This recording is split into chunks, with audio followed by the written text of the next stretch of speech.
ஹரே கிருஷ்ணா. ஓம் நமோ பகவத்தே வாசுதேவாய. நாராயணம் நமஸ்கிருத்யம் நரம் சைவ நரோத்தமம் தேவீம் சரஸ்வதீம் யாசம் ததோ ஜெயம் உதீரயேத்.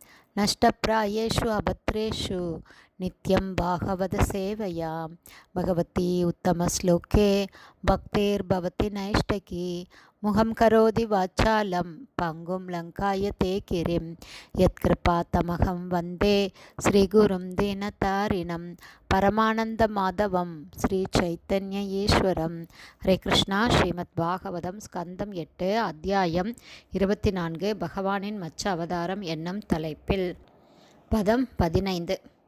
தம் ஆத்மனோ அனுகிரகார்த்தம் பிரீத்யா மத்ஸ்ய வபுர்தரம் அஜானன் ரக்ஷணார்த்தாய சஃபர்யாக ச மனோதத்தே.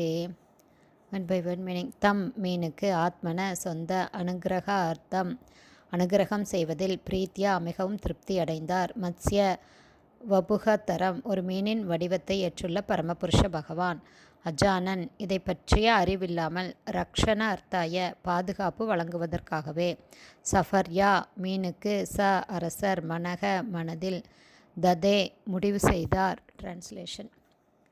அந்த மீன் பரமபுருஷ பகவான் தான் என்பதை அறியாத சத்யவிரத மகாராஜா தனது திருப்திக்காக பெரும் மகிழ்ச்சியுடன் அந்த மீனுக்கு பாதுகாப்பளிக்க முடிவு செய்தார்.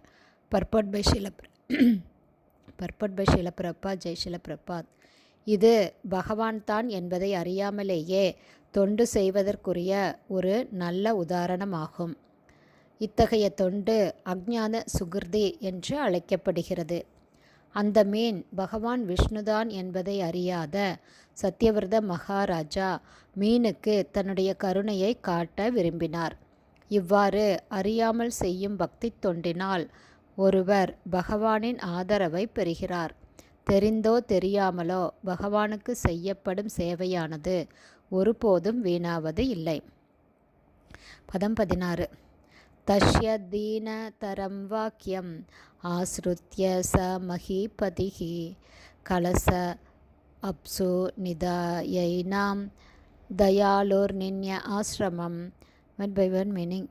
தஷ்யா மீனின் தீனதரம் இறங்கத்தக்க வாக்கியம் வார்த்தைகளை ஆஸ்ருத்ய கேட்டு ச அந்த மஹிபதி அரசர் கலச அப்சு ஜாடிக்குள் இருந்த நீரில் நிதாய எடுத்து ஏனாம் மீனை தயாலு கருணை மிக்கவரான நின்யே எடுத்து வந்தார் ஆசிரமம் அவரது வசிப்பிடத்திற்கு. டிரான்ஸ்லேஷன். அந்த சிறிய மீனின் இறங்கத்தக்க வார்த்தைகளால் ஆட்கொள்ளப்பட்ட கருணாமூர்த்தியான மகாராஜா சத்யவிரத மகாராஜா ஒரு நீர் ஜாடிக்குள் அந்த மீனை விட்டு தனது சொந்த வசிப்பிடத்திற்கு அதை எடுத்து வந்தார். பதம் 17. சாது தத்ரைக ராத்ரேன வர்த்தமானா கமண்டலோ அலப்த்வா ஆத்ம அவகாசம் வா இதம் ஆக மஹீபதிம். One by one meaning. சா அந்த மீன், து ஆனால், தத்ர அவ்விடத்தில், ஏக ராத்திரேன ஒரு இரவுக்குள், வர்த்தமானா விரிவடைந்து, கமண்டலவ் நீர்ஜாடியில், அலப்த்வா பெறாமல், ஆத்மா அவகாசம் அதன் உடலுக்கு சௌகரியமான ஒரு நிலையை, வா அல்லது இதம் இதை, ஆக கூறியது மஹீபதி அரசரிடம். டிரான்ஸ்லேஷன். ஆனால் ஒரு இரவுக்குள் நீர்ஜாடிக்குள் சௌகரியமான முறையில் அதன் உடலை அசைக்க முடியாத அளவிற்கு அந்த மீன் பெரியதாக வளர்ந்துவிட்டது. அதன் பிறகு அது அரசரை பார்த்து பின்வருமாறு கூறியது. ஹரே கிருஷ்ணா. ஸ்ரீமத் பாகவதம் ஸ்கந்தம் 8 அத்தியாயம் 24 பகவானின் மச்ச அவதாரம் என்னும் தலைப்பில் பதங்கள் 15, 16, 17 ஸ்ரீல பக்திவேதாந்த சுவாமி பிரபுபாதாவின் விளக்க உரை இத்துடன் நிறைவடைந்தது. ஹரே கிருஷ்ணா. குருதேவுக்கு ஜெய்.